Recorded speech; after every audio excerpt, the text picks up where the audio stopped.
What's up, everybody? It's Mr. Moki, and I have a heraldic deck profile for you guys today.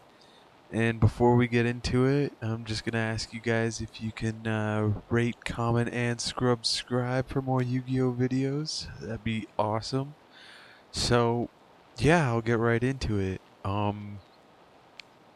Testing this deck is it's a little weird.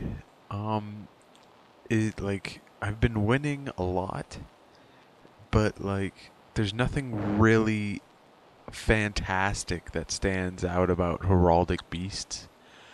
Um, Other than what you're gonna do for this deck is pretty much just mill as many monsters as you can to the graveyard so that you can make use out of this card. The fact that this card is specifically made for Heraldic Beasts, like this card pretty much makes the entire deck. It's for them to have their own, pretty much their own Miracle Fusion and Exceed form is absolutely insane. Like this card is pretty much what makes the deck, and I don't know. We'll get right into it. So first off, you have two Trag. Sadly, you're running so many monsters and spells that you do not have the room for traps. So we're gonna run two Trag just for the safety. Next, we're moving on to the Heraldic Beast, and it's the most stupid Heraldic Beast ever. It's Leo is also like pretty much the monster that makes this deck. If you don't know what he does is like when he hits the graveyard from anywhere, if he was an Xyz material, if he was sent from the deck, if he just hits the graveyard, you get to add a Heraldic Beast monster from your deck to your hand, which is absolutely nuts. He's amazing. Next, Amber Conway, stupid stupid name. Anyway, he's an 18 beater, so he's decent.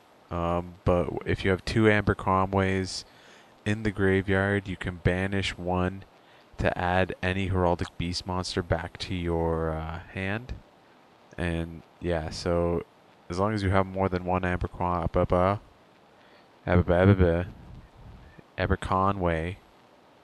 in your deck or in your graveyard, you get to do this fun stuff. So it's pretty neat. Plus he's wind, so that's gonna come important. Next, the new. I'm not pronouncing that. I'm not. Anyway, so he's wind. He special summons himself by discarding a Heraldic Beast monster to special summon himself. Um, Pretty much getting to the fact that, sending the Heraldic Beast to the graveyard, all that fun stuff. Next, for just getting stuff out of your hand, Goblinberg, he makes instant Exceed plays. I like him. Can't really complain. And then we move on to Heraldic Twin-Headed Eagle, also wind. Basically what you can do with him is you can banish him from the graveyard to target two like Heraldic Beast monsters in your graveyard and attach those cards as Xyz material to an Exceed monster with no Xyz material, so that could be helpful.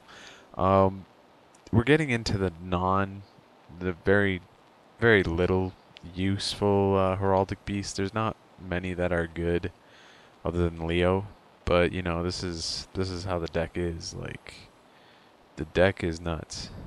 I don't know how this works, but it works. Heraldic Beast Unicorn, basically it brings back a Psychic Exceed monster from your graveyard if you banish him. So yeah, he's good. Kage to Kage, also to help out with Exceed plays, just so you can summon and make an Exceed monster. It's very helpful. Next, Basilisk. He's good. He really helps out in a pinch, actually. So when he's destroyed, nobody like expects him really. Like you set him, your opponent attacks him, he's destroyed. It really ruins their day. I'm gonna be honest with you. It really really puts peanut butter in their shorts. That's a saying. I just made that up. You enjoy that. You enjoy that. Next 3 Maxi. You desperately need draw power in this deck, and it works well with Trag. Um, as long as you play it right, you'll be fine. Like you could play Pot of Duality, but you special summon a lot, so you kind of don't want to do that. And if you play Pot of Duality, you kind of want to play card D, and you know. So Maxi was kind of the better choice. Moving on to the spells, 2 Barion's Force. Now this is just my personal preference, because look at this thing. Like, how could I not use this? This thing's nuts. This you don't even need to do anything. Like, even if you exceed him on top of one of these guys, you can still do that. And he's like, if your opponent attacks, he's 4,000 attack, for God's sakes. If your opponent attacks him, he destroys, like, they destroy their whole friggin' field. So obviously your opponent's not gonna attack. And he's 4,000 attack. I don't know. I just like weird stuff. I like doing that. I like doing weird stuff. Feel free to not run this, but I just love doing it. I just love doing little weird stuff. Plus, we got Barion's Force in the 10, so, you know, might as well make use of it. You know. Okay, Dark Hole, staple. 3 Heraldry Art, Advanced, of the Artness. I don't know, this card's stupid. This card's absolutely dumb. If you don't know what this card does, this card is the deck. This card is nuts. I can't even talk about this card. Foolish Burial.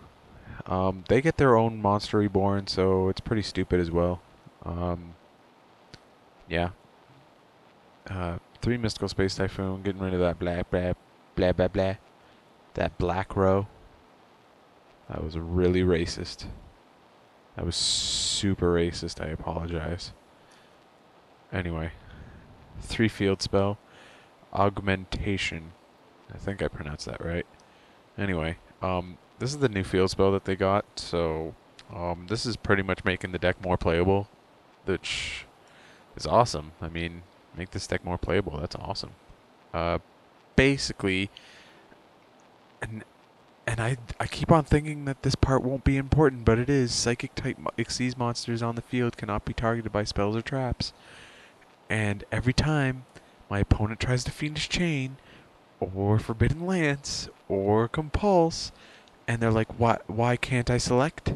Why can't I select your monster? And I'm like, yeah, about that. And sometimes I don't even know why they can't select it, but I'm like, oh yeah, my field spell can do stuff. Oh, yeah, it's friggin' amazing. And basically, you can discard Heraldic Beast monster. Remember what I said about getting cards to your graveyard to add the spell and trap card from your deck to your hand. The only bad side is you can only special summon Psychic type Exceed monsters and Heraldic Beast monsters that turn. So it's kind of a limitation, not really, because you know you get this mother friggin' card for free. Holy! I just have to if I discard Leo, I get this thing. And I get to add a Heraldic Beast monster from the deck to my hand. And then I can use this to bring out one of these bastards. Yeah. So, yeah. Fun. Fun in the sun. Moving on to Exceed monsters. This thing, because I already explained why. Since we're playing Barion's Force, I decided to do the 2 Utopias. Utopia Victory and Ravy. So, you know. The one of this thing, because we have this thing, so why not? It's not like he's bad. 3 level 4 monsters isn't that hard to get out, but you know, it is what it is. 2 Utopia, since, you know, already said why. 2 Heraldic Genome Heritage thingy. He's pretty much the Heraldic Beast Exceed for this deck, so why not run him? They also got a new Exceed as well, which is number 18. And basically when he dies, you get to mill to the graveyard, which is like the whole premise of the deck. So, and you get to activate Leo, and I've already, you know, Leo. He's Leo. Um, number 101. I know he's not out yet, but I figure like, you know, the pack's almost already here, so I might as well do a deck profile on it. Lightning Chidori. Remember what I said about wind monsters? Yeah, wind monsters. Beelzebos. The Volval Chain. Cowboy. Once again, I mean, I like playing stupid stuff, so I play Baron's Force because it's fun. If you don't want to, feel free to take these guys out and play something better. But you know, it's up to you. So yeah, guys, remember to rate, comment, and SCRUB-Scribe. Hope you guys have a happy new year. Peace.